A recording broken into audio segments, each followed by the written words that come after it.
பூகம்பம் எப்படி வரும்னு கேட்டிருந்தேன். ஒரு பையன் எழுதிக்கிறான் சார். எந்த பொண்ணு அதுக்கு ஆன்சர் எழுதலை. பையன் பூந்து விளையாட்டான். வானம் வெடித்து சிதறும், பூமி பிளக்கும், கடல் கொந்தளிக்கும், பெருக்கெடுத்து ஓடும் வெள்ளத்தில் எங்கள் தமிழையா முதலில் போய் விடுவார். அவரை தொடர்ந்து ஆடு மாடுகள்லாம் போகும்னு எழுதிக்கிறான் சார். என் கூட எதை அனுப்புகிறான். நானே படித்து பார்த்துட்டு மனசு கெட்டு போய் அவனை கூப்பிட்டு, ஏண்டா இப்படி எழுதுற, கொஞ்சமாச்சும் தர்மம் இருக்கக்கூடாதான்னு. அந்த பையன் அழுதான் சார். அழற பிள்ளைய போய் மிரட்டலாமா? விட்றா யார் ஒருத்தன் செஞ்ச தவறுக்கு வருந்தி அழறானோ அதை விட மன்னிப்பு உலகத்திலே கிடையாது, விட்றான்னு. நான் அதுக்கு அழுவலேன்னு. பின்ன எதுக்கிட்ட அழுவுறேன்னு, நீ படிச்சு பார்த்து திருத்துவேன்னு நான் நினைக்கவே இல்லைன்னு.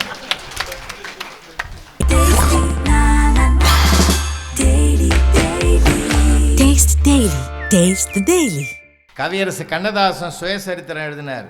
அப்போ ஒருத்தர் கேட்டாங்க, மகாத்மா காந்தி சுயசரிதம் எழுதினார், அது நியாயம், நீ எதுக்கே சுயசரிதம் எழுதின அப்படின்னாங்க. அப்போ கண்ணதாசன் சொன்னார், ஒருத்தன் எப்படி வாழணுன்றதுக்கு காந்தி எழுதின சுயசரிதம் பயன்படும், ஒருத்தன் எப்படி வாழக்கூடாதுன்றதுக்கு நான் எழுதின சுயசரிதம் பயன்படும்.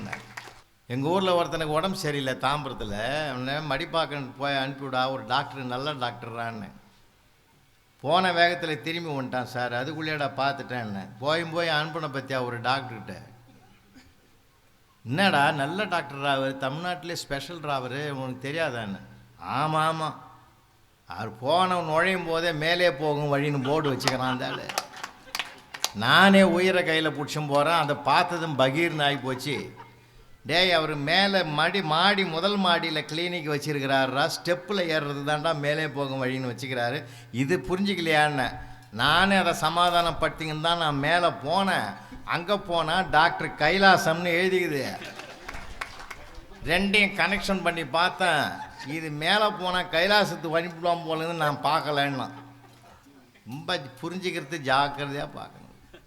இப்போ இருக்கிற வரலாறுல ஆண் பிள்ளைகளை விட பெண் பிள்ளை தான் அபார திறமையாக இருக்குது. உங்கள் வீட்டில் பெண் குழந்தை பிறந்தா சந்தோஷப்படுங்க. போயும் பொண்ணாக பிறந்ததுன்னு வருத்தப்படாதீங்க. நான் ஒரு 20 வருஷத்துக்கு முந்தி ஒரு தொலைக்காட்சியில் சொன்னது தான் சொல்கிறேன், நினைவுபடுத்துகிறேன்.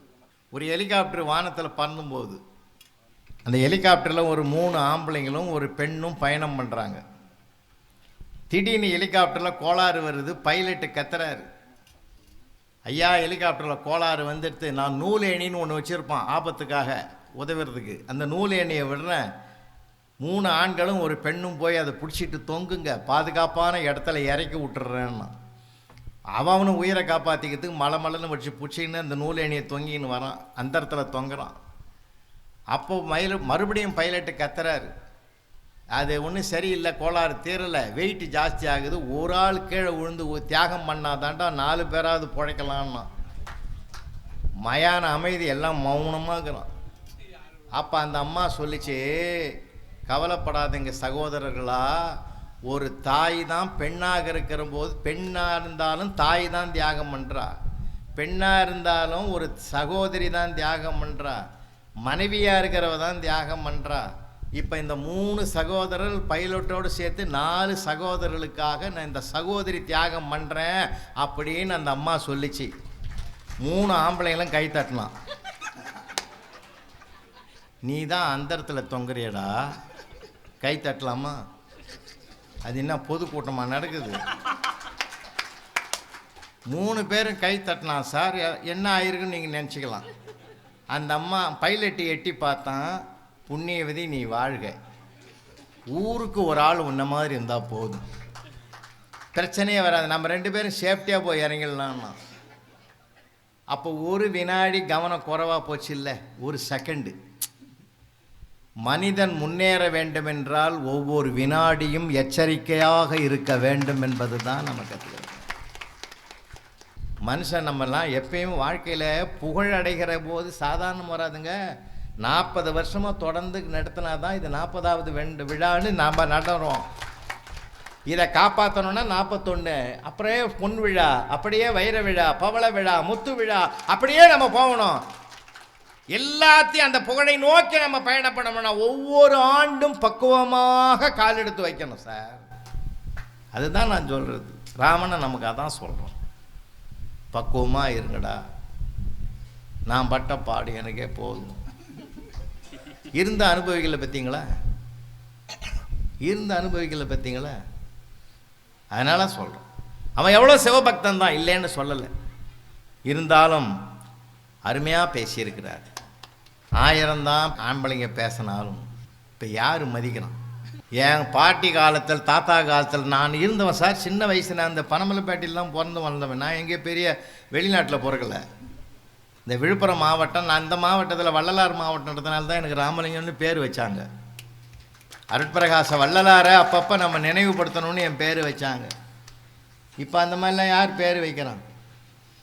ஒரு வீட்டில் போய் நான் உக்காந்துக்கிறேன், அந்த அவங்க அப்பா கூப்பிட்டு பையனை கூப்பிட்டு, டே புலவரையா வந்துக்கிறாரு, போய் தண்ணி எடுத்து வந்து கொடுறான்னு நான் டம்ளரில் எடுத்தோன்னு அந்த பையன் தாவி தாவி எகிரி குச்சி போச்சு உள்ளே. நடக்கவே இல்லை சார். தண்ணி எடுத்துன்னு வரும்போதும் அப்படி தான் வந்தான். அது எப்படி அது சிந்தாமல் எடுத்தான்? அதான் ஆச்சரியமாக்குது. நான் கேட்டேன், பையனுக்கு என்ன பேருன்னு. ஜம்புலிங்கம்னா. பரவாயில்லடா, கரெக்டாக தான் வச்சுக்கிறேன். அவன் ஜம்ப் பண்ணி தான் போகிறான்.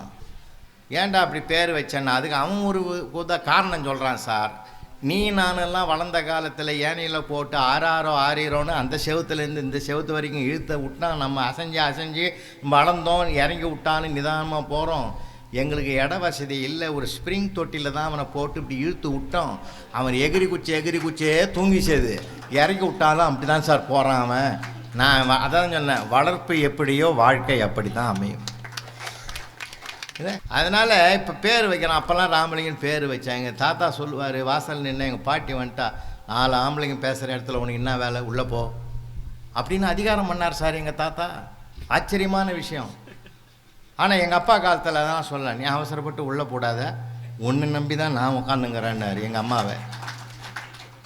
அப்புறம் நான் என்ன சொன்னேன், என்னம்மா கேட்குறாங்க, என்ன சொல்கிற அப்படின்னு நான் கலந்து ஆலோசனை பண்ணேன். இப்போ என் பையன் என்ன சொல்கிறான், எதுவாக இருந்தாலும் வீட்டில் கேட்டு போட்டான்.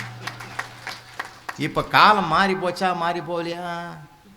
இல்லை சார், ஆண் பிள்ளைக்கும் பெண் பிள்ளைக்கும் வித்தியாசம் இருக்குது. அண்ணன் கருணாகர் அண்ணன் பெரும் புலவர், கஷ்டப்பட்டு உழைச்சி படித்து முன்னேறினவரியா, கண்ணால் பார்த்தவன.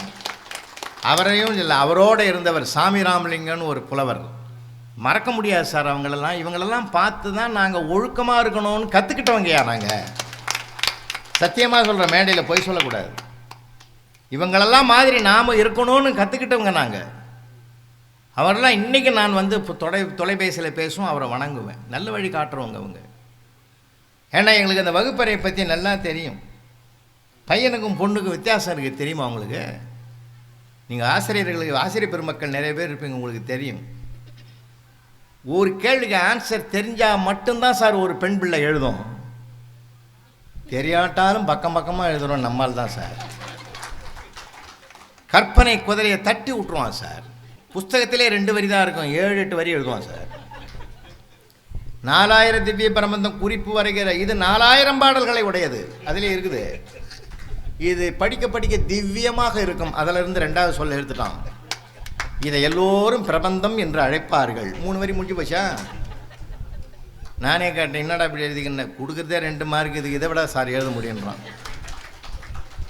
கஸ்தூரிபாய் காந்தி ஜெயந்தி குறிப்பு வைக்கணும்னா காந்தியை பற்றி 4 வரி எழுதிட்டு கடைசி வரி எழுதிக்கிறான் சார். ஜெயந்தியை பற்றி எனக்கு எதுவும் தெரியாதுன்னு எழுதிக்கிறான் சார். அவன் நாங்கள் படுற பாடு எங்களுக்கு தான் சார் தெரியும். பூகம்பம் எப்படி வரும்னு கேட்டிருந்தேன். ஒரு பையன் எழுதிக்கிறான் சார்.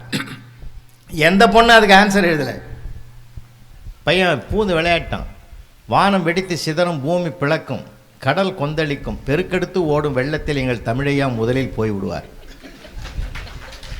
அவரை தொடர்ந்து ஆடு மாடுகள்லாம் போகும்னு எழுதிக்கிறான் சார். என் கூட எதை அனுப்புகிறான்.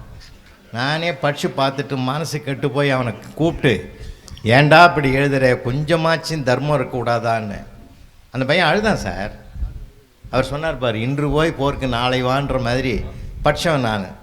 அழற பிள்ளைய போய் மிரட்டலாமா? விட்றா, யார் ஒருத்தன் செஞ்ச தவறுக்கு வருந்தி அழறானோ அதை விட மன்னிப்பு உலகத்திலே கிடையாது, விட்றான்னு.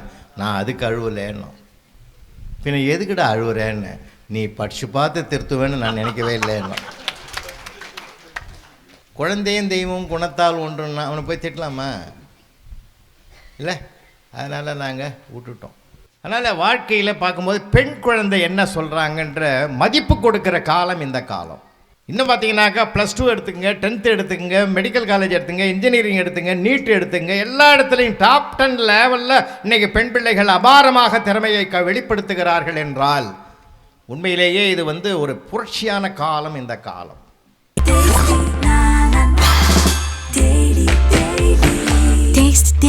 Taste the Daily.